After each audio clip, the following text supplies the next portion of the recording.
नमस्कार मित्रों, सबसे पहले तो मैं आप सबके जो प्यारे संगीत शिक्षक हैं उनसे पूछना चाहता हूं, आखिर उनको हो क्या जाता है, वो कहां चले जाते हैं। जब भी इस प्रकार का मुद्दा आता है, जब आपकी हेल्प की ज़रूरत होती है, आप सबके साथ खड़े रहने की आवश्यकता होती है, तब वो गायब हो जाते हैं। इस प्रकार के मुद्दों पे वो कभी नहीं बोलते हैं। क्या उनका काम सिर्फ इतना रह गया है कि आके पढ़ाना है, कोर्स बेचना है और चले जाना है?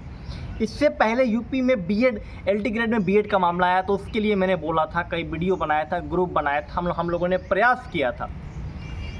किसी भी चीज़ का सलूशन मिले या ना मिले वो अलग बात है, लेकिन हम प्रयास ना करें। और ये जो संगीत शिक्षक हैं, जो सब्सक्राइबर अपना लेके बैठे हुए हैं, जिनके पास संख्या है, वो क्यों नहीं आगे आते? अरे हम लोग के पास संख्या है, अगर हम लोग आगे आएंगे तो किसी भी चीज़ का सलूशन निकलेगा।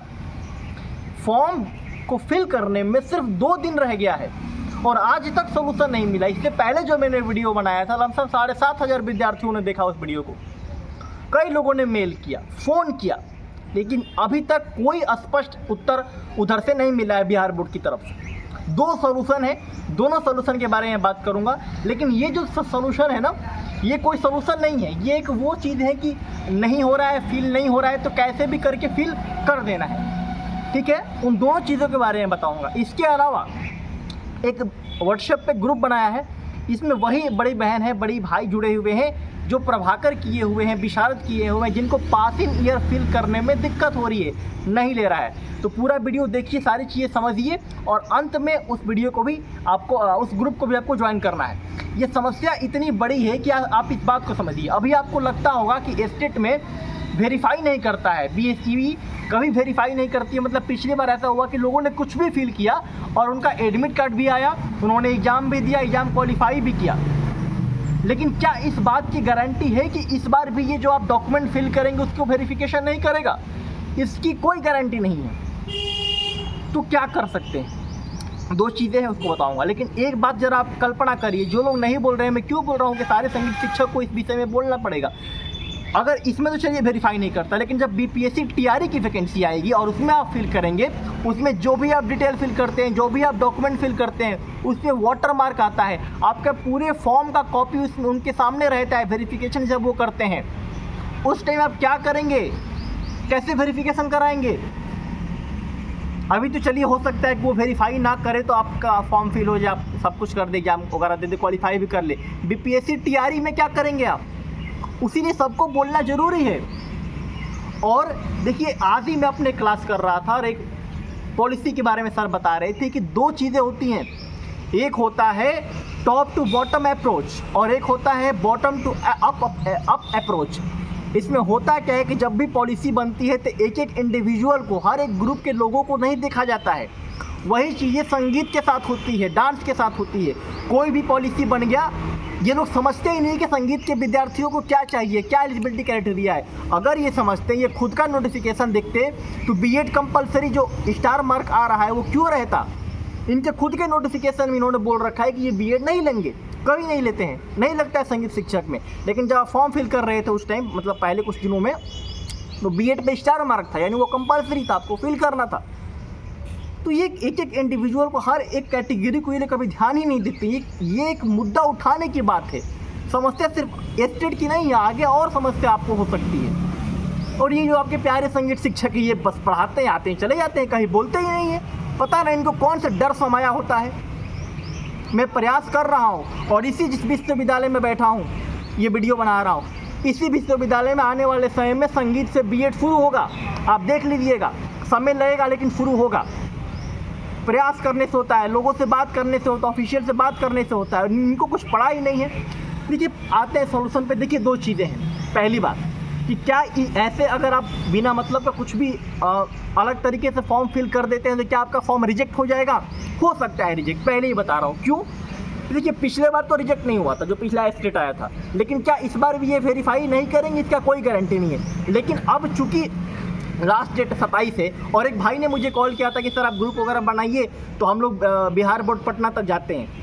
कल अगर आप पहुंच जाते हैं आप तो ठीक है, अगर आप उनसे सोल्यूशन कुछ मिल जाता है और कोई आंदोलन वगैरह नहीं करना है भाई, 10-12 लोग पहुंचिए, ऑफिशियल से बात करने की कोशिश करिए। अगर सोल्यूशन मिलता है, बात हो जाता है, तब तो ठीक है, अगर वो लोग सही पोर्टल को अपना कर देते हैं। लेकिन बाय द वे सोल्यूशन नहीं मिला, अब आपके पास कोई चारा नहीं है।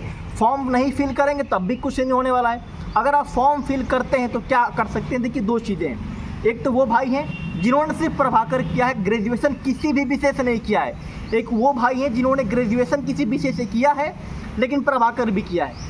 जिन्होंने ग्रेजुएशन किसी दूसरे विषय से कर लिया और प्रभाकर भी कर लिया, वो क्या कर सकते हैं, वो जहाँ पर ग्रेजुएशन मांग रहा है अपना ग्रेजुएशन या किसी दूसरे विषय से किया वो डाल दीजिए।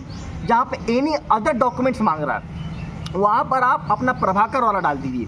क्या ये तरीका सही है? नहीं है सही तरीका सही, लेकिन क्या चाह रहा है आपके पास, जब आप ग्रेजुएशन में किसी अदर विषय वाला डाल देंगे तो होगा क्या कि वहाँ पर पासिंग ईयर आराम से आप फिल कर लेंगे और कोई समस्या नहीं होगी, आपका फॉर्म फिल हो जाएगा। ठीक है ना, कोई चारा ही नहीं है, ऐसे ही करना होगा। या तो आप फॉर्म ही ना फिल करिए और या तो आप रिस्क लेके फॉर्म फिल करिए कि एडमिट कार्ड आपका आ जाए। दूसरा, जिन्होंने प्रभाकर किया वो कह रहे हैं कि अब एक उनके साथ दूसरा ऑप्शन ये है कि जिन्होंने सिर्फ प्रभाकर किया वो क्या करें। देखिए ग्रेजुएशन वाला तो कंपलसरी वहाँ पे तो आपको फिल करना है ना, तो वहाँ पर कई लोग कम ईयर करके फिल करते रहे, इसके अलावा कोई चारा नहीं है। यही आप कर सकते हैं, या तो आपने ग्रेजुएशन किया तो वहाँ पे लगा लीजिए कि एनी अदर्स डॉक्यूमेंट में ग्रेजुएशन फिल कर दीजिए। ग्रेजुएशन नहीं किया तो जो ग्रेजुएशन जहाँ पे मांग रहा है उसको फिल करिए। जो ईयर है ना अपने हिसाब से अगर कम है तो उसको ज़्यादा कर लीजिए और ज़्यादा है तो कम कर लीजिए। ये तरीका बिल्कुल सही नहीं है। हो सकता है आपका फॉर्म रिजेक्ट हो जाए और हो सकता है कि आपको एडमिट कार्ड आ भी जाए, पिछली बार आया भी था, लेकिन यही एक चारा है। ठीक है, और फिर मैं आपसे सबसे कहना चाहता हूँ कि जितने भी संगीत शिक्षक हैं जो यूट्यूब पे आके ज्ञान दे रहे हैं, ज्ञान देना अच्छी बात है, लेकिन जब विद्यार्थियों के साथ खड़े होने की बात हो तो आप लोग खड़े होइए, उनकी आवाज़ को उठाइए। ये आपका एक कर्तव्य है। आप उनसे ही पैसा लेते हैं, वही लोग आपको सब्सक्राइब करते हैं और उनके साथ आप कभी खड़े नहीं रहते हैं। इस विषय में सोचने की बात है। व्हाट्सएप ग्रुप का लिंक जो है डिस्क्रिप्शन में दिया है, आप सभी लोग ज्वाइन हो जाइए।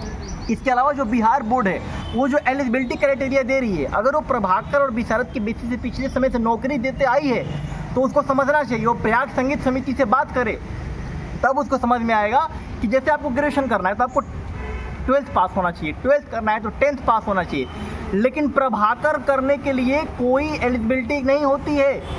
इस बात को समझना होगा।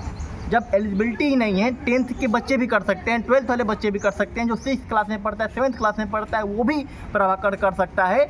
तो उसके पासिंग ईयर को लेके आपको कैसे क्राइटेरिया रख सकते हैं, तो ये समझने की बात है कि आप कितने प्रकार के डिग्री को, सर्टिफिकेट को, प्रोग्राम को अलाउ कर रहे हैं और उनकी एलिजिबिलिटी क्राइटेरिया क्या है। अगर आपको नहीं पता है तो जाके उन संस्था से डिस्कस करिए, तब आपको पता चलेगा। समस्याएं बहुत हैं, आप सभी लोग ज्वाइन हो जाइए और 1-2 दिन में अगर समस्या का समाधान कुछ मिल पाता है तो ठीक है, वरना व्हाट्सएप ग्रुप में जो भी चीज़ें होंगी वो अपडेट करेंगे हम लोग और उसके बाद सब लोग जैसा 2 ऑप्शन बताया उस ऑप्शन में सभी लोग अपना फॉर्म फिल कर लीजिएगा। ठीक है, अभी तक के लिए बस इतना ही। जुड़े रहिए और सब शेयर हर जगह करिए, क्योंकि बहुत लोग परेशान हैं, बहुत विद्यार्थी परेशान है, बहुत बड़े भाई परेशान है, बहुत बड़ी बहन परेशान है। तो जितना हो सके शेयर करिए। धन्यवाद।